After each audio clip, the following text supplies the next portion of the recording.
ألم يأن للذين آمنوا أن تخشع قلوبهم لذكر الله وما نزل من الحق ولا يكونوا كالذين أوتوا الكتاب من قبل فطال عليهم الأمد فقست قلوبهم وكثير منهم فاسقون۔ قرآن پاک کی ابتدا میں نازل ہونے والی صورتوں نے دو اعتبار سے سرزمین عرب میں ہلچل مچا دی تھی۔ ایک تو وہ فصاحت اور بلاغت تھا، زور کلام تھا۔ آپ بھی قرآن سنتے ہو کہ کئی جگہ گنگ ہو گئے ہوں گے قرآن کی حقیقتوں کو جان کر کہ واقعی اتنا کچھ تھا قرآن میں۔ اس پہ عرب لوگ بھی بے چین تھے، پریشان تھے اور کہتے تھے یہ محمد کو سکھاتا پڑھاتا کون ہے۔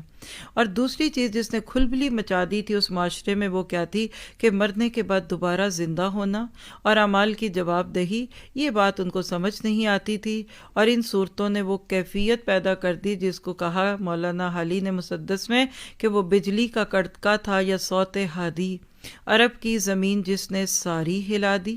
ہر محفل میں قیامت کی عظیم خبر کے بارے میں چہمگوئیاں ہو رہی تھیں۔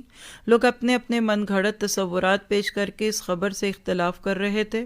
کسی کے خیال میں دوبارہ جی اٹھنا ناممکنات میں سے ہے، کوئی کہتا تھا ہمارے معبود سفارش کر کے ہمیں بخشوا لیں گے، کسی کا دعویٰ تھا کہ ہمیں دنیا میں سرداری اور مال و دولت چکے دیا گیا اور قیامت میں بھی یہی انعامات ہمیں ملتے ہی رہیں گے۔